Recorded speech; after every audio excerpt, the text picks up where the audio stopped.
Spring 1945. A captured German general steps into an Allied command post, expecting to sit down with his equal, General George S. Patton, for a gentlemanly discussion about battlefield tactics. According to the legend, the German officer smiled. To him, the devastating European conflict was a mere sporting match. He had lost the game, but he expected professional courtesy. Instead, Patton was physically sickened. He stared at a man who felt absolutely no responsibility for the thousands of slaughtered soldiers under his command. But why would Patton, America's most ruthless and aggressive battlefield commander, be so morally repulsed by a defeated enemy's emotional detachment? This legendary showdown between Patton and the smiling General Heinrich Kessler has evolved into a prominent myth of the post-war era, celebrated as a definitive moral victory of American empathy over rigid, unfeeling German militarism. It offers a clean, comforting narrative where good firmly rebukes evil. Yet a closer inspection of Allied archival records and primary unit logs reveals a troubling discrepancy. No single documented transcript captures this precise theatrical exchange, indicating that the story of Kessler is likely a composite, a symbolic amalgamation of numerous real interrogations, rather than an isolated historical event. By stepping past the comforting boundaries of this heroic legend, the narrative encounters the complex and often disturbing reality preserved in intelligence files. The true investigation centers not on a singular dramatic outburst, but on a widespread psychological phenomenon within the German high command. This leaves a critical underlying question. How did a highly educated, aristocratic cast of senior staff officers manage to completely separate their clean administrative daily duties from the horrific human devastation caused by their signatures? The exploration of these clinical interrogation records reveals how this precise culture of sterile professionalism and detached efficiency did not just coexist with the atrocities of the Reich, but was the exact structural engine that allowed the German war machine to function so ruthlessly until the very end. By the autumn of 1944, the physical toll of that ruthless war machine was forcing a desperate situation for the Allied forces pushing toward the German border. The rapid, chaotic momentum of the breakout from Normandy had fundamentally changed the operational landscape of Western Europe. The relentless drive across France, spearheaded by fast-moving armored columns and massive logistical efforts, had bypassed or encircled entire German armies out of the collapsing pockets at Falaise, Mons, and the heavily fortified port cities. Tens of thousands of prisoners were streaming into temporary holding cages, but mixed within these massive columns of exhausted, dust-covered Wehrmacht infantry were prizes of a much higher caliber. Allied forces were suddenly capturing dozens of senior German commanders, brigadiers, major generals, and corps commanders of both the army and the Luftwaffe. These were the men who had planned the defensive lines, orchestrated the counterattacks, and held the operational blueprints of the crumbling Third Reich in their heads. As the calendar turned to October and November, the initial euphoria of the summer pursuit evaporated into freezing rain and thick, clinging mud. The Allied armies slammed into the Siegfried Line, known to the Germans as the West Wall. This was a formidable belt of reinforced concrete bunkers, interlocking tank traps, and pre-sighted artillery zones stretching continuously along the German frontier. Progress slowed from dozens of miles a day to hundreds of yards. In the dark, dripping pine woods of the Hurtgen Forest, American infantry divisions were being systematically chewed to pieces in some of the most brutal, unforgiving combat of the entire war. Casualties mounted at an alarming rate, straining the replacement pipeline to its absolute limit. For Allied intelligence officers, the G2 staffs operating at division, corps, and army levels, the pressure was crushing. The frontline commanders desperately needed actionable, immediate tactical data. They needed to know the exact thickness of the reinforced concrete covering the artillery emplacements near Aachen. They needed the precise locations of the Panzer Reserve units hiding in the Eifel region. They needed the logistical timetables of the supply trains crossing the Rhine bridges. Every missing piece of intelligence translated directly into American and British casualties. Time was not an abstract concept. It was measured in daily casualty reports, in the relentless stream of wounded men arriving at field hospitals, and in the growing rows of temporary wooden crosses. The interrogators needed answers, and they needed them immediately to crack the fortified positions blocking the bloody path into Germany. However, the high-ranking German officers being funneled into the interrogation centers operated under an entirely different psychological framework. Many of these generals were products of a deeply entrenched, highly exclusive military caste. They were graduates of the prestigious German staff colleges, steeped in a Prussian tradition that viewed war as a supreme test of professional skill, a grand, complex chess match played across the map of Europe. Now that they had been outmaneuvered and captured, they considered their part in the conflict to be honorably concluded. When these men arrived at Allied headquarters, their demeanor often shocked their captors. Stepping out of transport vehicles in their tailored field gray uniforms, complete with high riding boots and the crimson trouser stripes of the general staff, they did not act like men whose regime was responsible for tearing the continent apart. Instead, they expected to be treated as aristocratic peers, demanding the traditional European military etiquette reserved for captured nobility. They anticipated being greeted by officers of equal or higher rank. They expected comfortable, private quarters commensurate with their status. They demanded orderly batmen to polish their boots and press their uniforms. Above all, they anticipated sitting down in warm, quiet rooms, lighting up good cigars, and engaging in polite professional debriefings about map coordinates and tactical maneuvers with their British and American counterparts. The friction between these two vastly different worlds was immediate and stark. On one side of the interrogation table sat exhausted, sleep-deprived American intelligence officers. Some of these interrogators were Jewish refugees who had fled Germany only a decade earlier, men who intimately understood the true nature of the regime these generals served. These American officers were working with the frantic urgency of a front line that was bleeding out in the freezing autumn mud just a few dozen miles away. On the other side sat men who seemed completely insulated from the reality their own operational orders had created. The captured German commanders were perfectly willing to discuss the theoretical deployment of an infantry division or the technical specifications of a new anti-tank gun, but they discussed these matters with a chilling, clinical detachment. They expressed professional frustration over logistical failures or the strategic blunders of Adolf Hitler, yet they showed zero emotional connection to the shattered cities,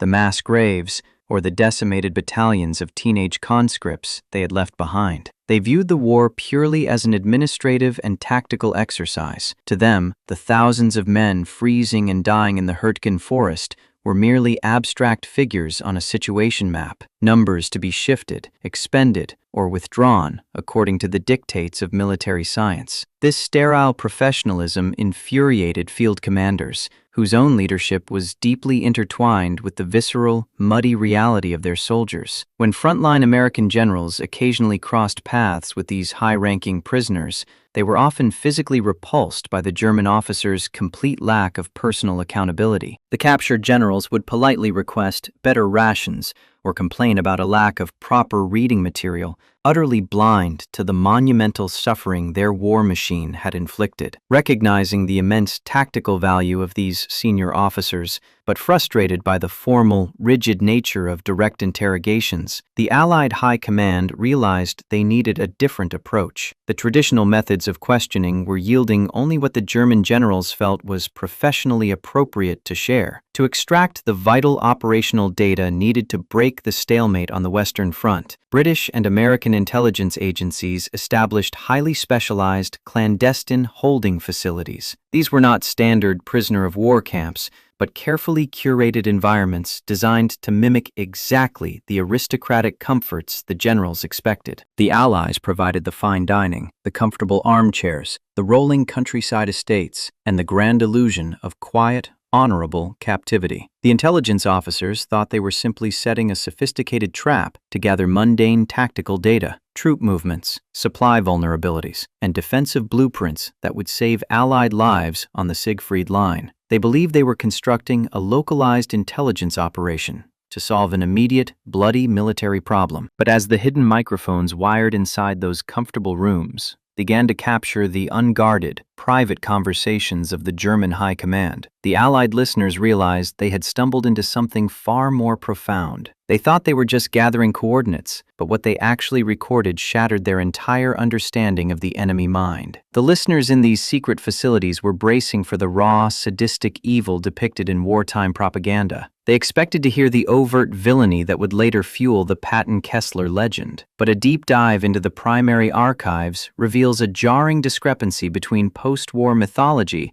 and documented military reality. A Luftwaffe commander named Major General Heinrich Kessler was indeed captured by Allied forces in the spring of 1945. However, if you scour the official after-action reports, the divisional intelligence logs, and the personal diaries of the U.S. Third Army staff for that famous cinematic confrontation, the moment where Kessler supposedly laughs directly in George S. Patton's face, the paper trail goes completely cold. There is no verified contemporary transcript of this dramatic, morally satisfying showdown. The legend is a phantom, a composite narrative built to satisfy a cultural need for a clear, righteous victory over a cartoonish evil. The true shock of 1944 and 1945 did not happen in a tense, face-to-face interrogation room, and it did not feature a gloating enemy. Instead, it was meticulously preserved on miles of wax cylinders and wire recorders spinning quietly inside highly classified intelligence centers, primarily Trent Park near London and Fort Hunt in Virginia. The bilingual intelligence officers manning the subterranean listening posts, keeping their headphones pressed tightly to their ears through the long nights, were not recording the cackling of maniacal sadists. What they heard through the static were the polite, measured voices of highly educated men, sipping brandy, smoking requisitioned cigars, and engaging in relaxed, academic debates. The genuine horror emerged from the absolute, chilling bureaucratic indifference with which these officers discussed the total annihilation of their own units. A captured corps commander would calmly critique the logistical failure of a recent counteroffensive, analyzing the mathematics of tank treadwear, the delay in railway timetables, and the structural flaws in anti-tank deployment. Yet in these exhaustive tactical post-mortems, they entirely omitted the reality that their flawed equations had just condemned tens of thousands of their own conscripts to die in the freezing mud of the Lorraine campaign. They dissected the collapse of entire army groups with the sterile precision of civil engineers examining a collapsed bridge. When they spoke of wiped-out battalions or shattered infantry divisions, it was never with grief, and it was certainly never with sadistic pleasure. It was expressed as a mild, professional annoyance at the inefficiency of the situation, the Allied expectation of a dramatic, moral showdown, a clear, easily recognizable divide separating normal human empathy from obvious monstrosity, completely shattered against the impenetrable wall of a fully mechanized conscience. The interrogators were forced to realize that the most dangerous aspect of the German High Command was not fanaticism, but clinical detachment. The intelligence officers in the basement rooms translated and transcribed these casual fireside chats night after night, their initial triumph at securing valuable tactical data slowly giving way to a profound psychological dread. They were unmasking a military culture that operated entirely outside the accepted boundaries of human responsibility. If these captured commanders were not the laughing, theatrical villains of popular imagination, but rather polite, cultured professionals who felt absolutely nothing for the men they had sent to the slaughter, what exactly were they saying to each other in those quiet, comfortable rooms that so deeply disturbed the men tasked with listening? To understand the sheer psychological shock experienced by the Allied intelligence officers listening through those static-filled headphones, one must first look at the leadership culture driving the American forces forward. The sharpest point of contrast lay directly across the battle lines, with the commander of the United States Third Army, General George S. Patton. In the popular imagination, both during the war and in the decades that followed, Patton was heavily caricatured. The press painted him as old blood and guts, a pearl-handled revolver-wearing warrior who treated the European theater as a grand, violent stage for his own historical ambitions. He was perceived by many as a reckless cavalryman, a commander who drove his men relentlessly, demanding aggressive, continuous assaults regardless of the immediate human cost. But the private reality of the man, painstakingly recorded in his own wartime diaries and personal letters, reveals a profoundly different psychological landscape. As the autumn of 1944 dissolved into a miserable, freezing winter, the Third Army found itself bogged down in the Lorraine campaign. The rapid, glorious armored thrusts of the summer pursuit had been replaced by a grueling, terrifying grind through swollen rivers, heavily fortified concrete bunkers, and endless, freezing mud. The casualty reports crossing Patton's desk were no longer the light, acceptable losses of a rapidly advancing army. They were heavy, sustained, and deeply alarming. Inside his dimly lit command posts, away from the press corps and the eyes of his enlisted men, Patton was a man viscerally obsessed with the physical toll being inflicted upon his frontline troops. His diaries from this period are not the writings of a callous warlord, but the agonizing reflections of a commander who felt the weight of every single casualty report. He wrote extensively about the miserable weather, the driving rain, and the specific, horrific conditions of the American infantrymen shivering in waterlogged foxholes. Patton made it a relentless personal duty to visit the sprawling field evacuation hospitals set up behind the front lines. These visits were not mere public relations exercises. They were a self-imposed, punishing ritual. He would walk the rows of canvas cots, looking directly into the faces of the shattered, heavily bandaged teenagers his own operational orders had sent into the artillery fire. Witnesses and his own staff frequently noted that the famously tough general would often break down in tears when confronted with the physical reality of the wounded. He felt the blood of the battlefield in a deeply intimate way, viewing his leadership as a profound, agonizing personal burden. He understood that to win the war, to break the enemy lines and end the global nightmare, he had to order these young men to advance into highly lethal situations. He pushed them ruthlessly, precisely because he believed that speed and aggression ultimately saved lives in the grand calculus of a campaign. But he never blinded himself to the immediate cost. The suffering of his army was a constant physical ache that dictated his moods, his private prayers, and his relentless drive to finish the conflict. For Patton, command was a terrifying moral responsibility, deeply intertwined with the fragile humanity of the men he led. This highly emotional, deeply connected philosophy of command stood in total, absolute contrast to the reality being uncovered inside the clandestine Allied interrogation centers. While Patton was agonizing over the frozen feet and combat fatigue of his infantrymen in the mud of eastern France, the captured senior officers of the German Wehrmacht were settling into the quiet, aristocratic comforts of facilities like Trent Park near London and Fort Hunt in Virginia. These were men who had commanded corps and armies, men who had overseen the defensive slaughter across France and the Low Countries. When they first arrived at these specialized intelligence facilities, their attitude toward their Allied captors was one of thinly veiled contempt. Inside the bugged sitting rooms and dining halls, the hidden microphones recorded the unguarded conversations of these captured generals as they relaxed with requisitioned cigars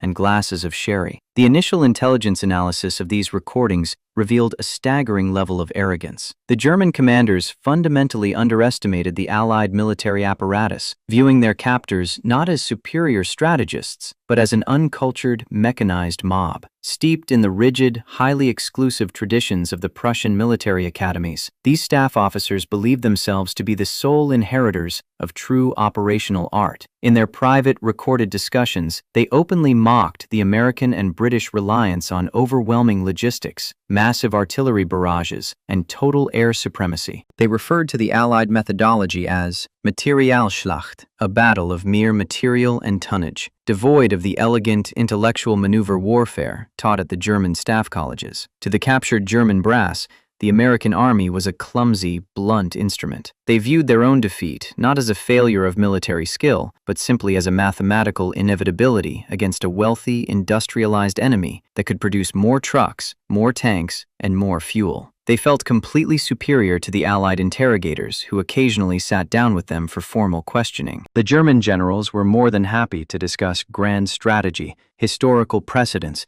and the broad strokes of the European theater, viewing these interrogations as academic seminars with inferior students. They maintained a rigid, immaculate posture, their tailored field gray uniforms impeccably pressed, entirely convinced of their own untouchable professional dignity. However, The dynamic inside these secret facilities began to shift dramatically as the Allied intelligence officers changed their tactics, realizing that broad strategic discussions were yielding little actionable intelligence. The interrogators began to press the captured generals on the immediate, catastrophic realities unfolding on the Western Front. By late 1944, the German military situation was not merely difficult, it was apocalyptic. The regular, highly trained divisions of the Wehrmacht had been largely pulverized in Normandy and on the Eastern Front. To fill the gaping holes in their defensive lines, the German High Command had resorted to desperate, ruinous measures. They were trapping their own infantry in designated fortress cities, ordering them to fight to the last man with no hope of resupply or extraction. More disturbingly, the regime had mobilized the Volkssturm, a hastily assembled militia comprised of elderly men,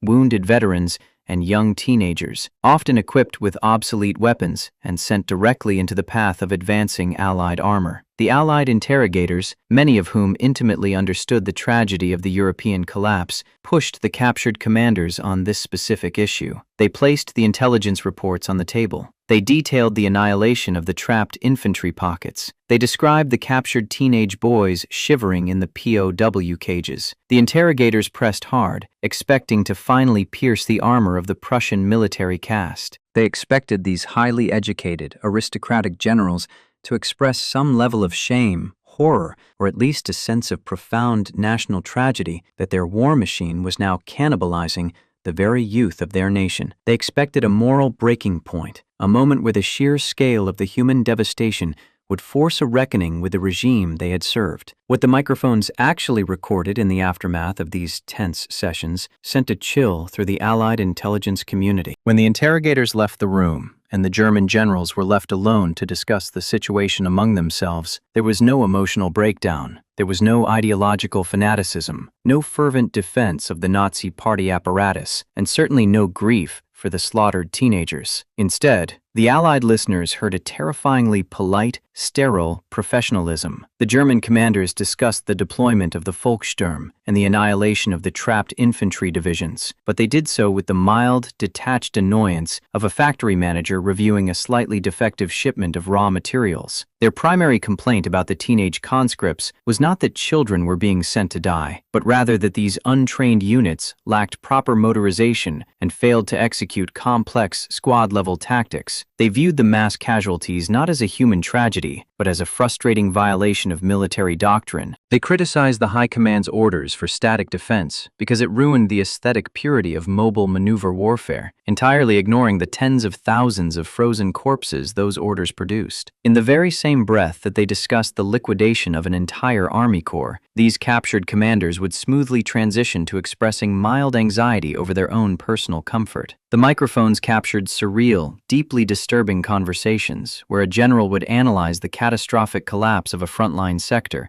mathematically calculating the exact rate of infantry attrition, and then immediately complain with equal seriousness about a lost piece of luggage, the starch in his collars, or the temperature of the evening tea provided by his British captors. This was the chilling recognition that settled over the listeners in the subterranean intelligence rooms. These men were not brainwashed, frothing fanatics. They were perfectly rational, highly educated professionals who simply did not care. They had completely, successfully severed their administrative, daily duties from the horrific human consequences of their signatures. To them, the tactical meat grinder they had commanded for years was entirely abstract. The screaming wounded, the shattered cities, the desperate letters from starving soldiers, none of it penetrated their cognitive shielding. They operated in a sterile academic vacuum where human beings were merely friction coefficients on a map, logistical units to be expended until the equation balanced. This revelation solidified the true underlying conflict of the autumn campaigns.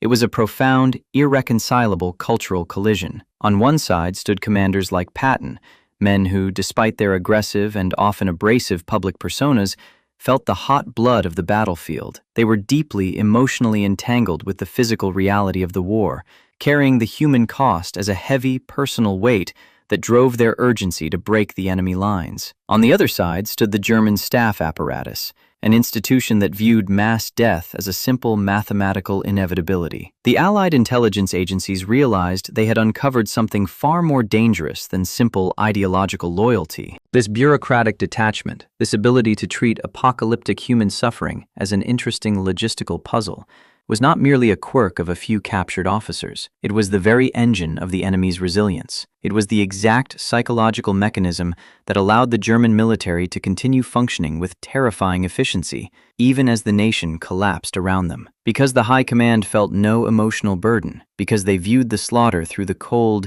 sterile lens of professional obligation, they could continue to issue the orders, shift the shrinking divisions on the map, and feed the meat grinder without hesitation. They could fight a hopelessly lost war for months on end, executing brilliant, textbook defensive maneuvers, precisely because the human cost of those maneuvers simply did not compute in their professional reality. The post-war legend of General Heinrich Kessler laughing in George S. Patton's face did not emerge from a vacuum. It was constructed because the American public desperately needed a simple, visible villain, a cackling, theatrical sadist who explicitly enjoyed the suffering of his enemies, provides a comfortable black and white narrative. It gives a face to the enemy's callousness that is easy to hate and easy to defeat. But the historical reality, buried in the classified transcripts of those hidden microphones, is infinitely more disturbing. The men orchestrating the defense of the Third Reich did not necessarily enjoy the slaughter of their own troops. They simply did not factor it into their operational math. This bureaucratic detachment was not an isolated psychological defense mechanism. It was a deeply ingrained, systemic feature of the German High Command. It was the precise cognitive tool that allowed them to issue suicidal orders, mandating that trapped garrisons fight to the last bullet, or throwing untrained militias into the path of armored columns,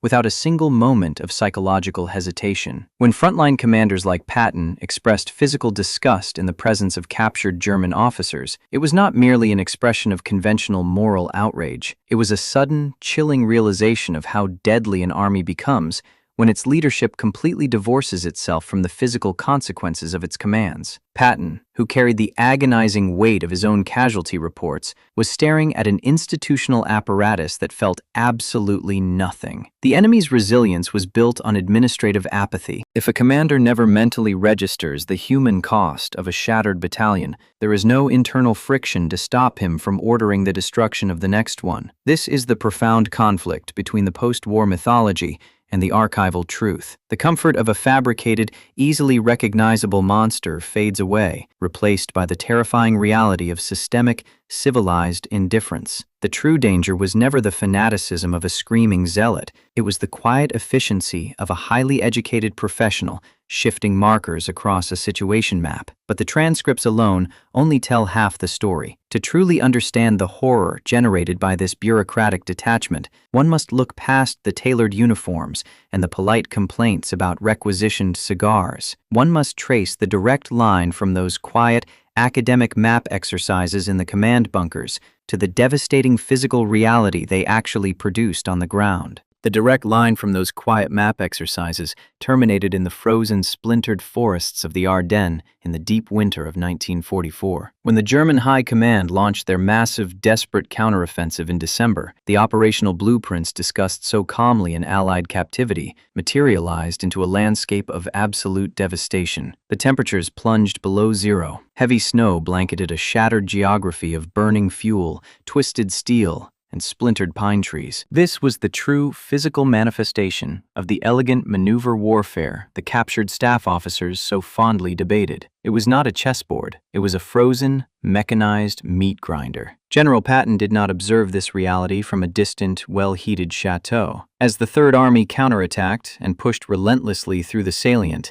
he toured the freshly secured battlefields. He drove through the ruined crossroads towns of Luxembourg and Belgium in an open jeep, the freezing wind biting at his face, smelling the distinct, acrid stench of high explosives and destroyed armor. What he witnessed was the absolute extreme of physical human destruction. The winter ground was frozen solid, making it impossible to dig proper graves. In the ditches, along the tree lines, and across the cratered roads, the bodies of American riflemen and German teenage conscripts lay inextricably mixed in the ice and hardened mud. They were frozen in the exact agonizing postures of their final moments, completely stripped of the martial glory so highly prized by the Prussian military tradition. This visceral, horrific reality collided silently with the absolute emotional void of the men who had drawn the arrows on the operational maps. Imagine the profound dissonance for the intelligence officers processing this intelligence. On the very same day that American graves registration units were using dynamite to blast burial trenches into the frozen Belgian earth,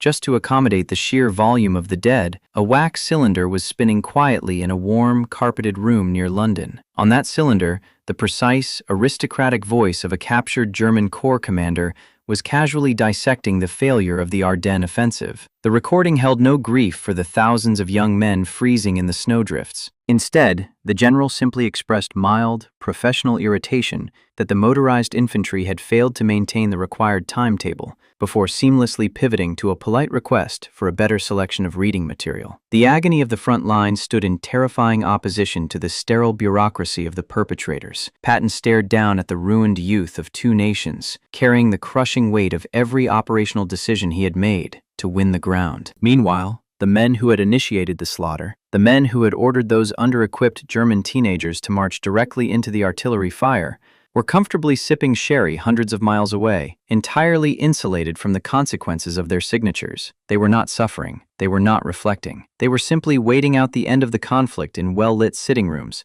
secure in the belief that their professional honor remained completely intact. This silent, devastating contrast reveals exactly why the legend of the Laughing General had to be born. The human mind struggles to comprehend such a colossal structural disconnect. To look upon a shattered, frozen battlefield and realize that the architects of this misery felt absolutely nothing, no joy, no sorrow, just a mild administrative annoyance, is a psychological abyss. The public, and even the soldiers themselves, could not process the banality of this indifference. They desperately needed a villain who matched the scale of the horror. They needed a theatrical monster like Heinrich Kessler to sneer and gloat, to visibly take pleasure in the suffering, because a sadist can be understood, judged, and condemned. The truth that the deadliest machinery of the war was operated by polite, highly educated men who simply did not care was a reality too cold to accept. The legend of General George S. Patton and the Laughing German commander survives, decades after the guns fell silent, because it perfectly encapsulates a fundamental truth about the nature of military leadership. Even if the specific theatrical details of that encounter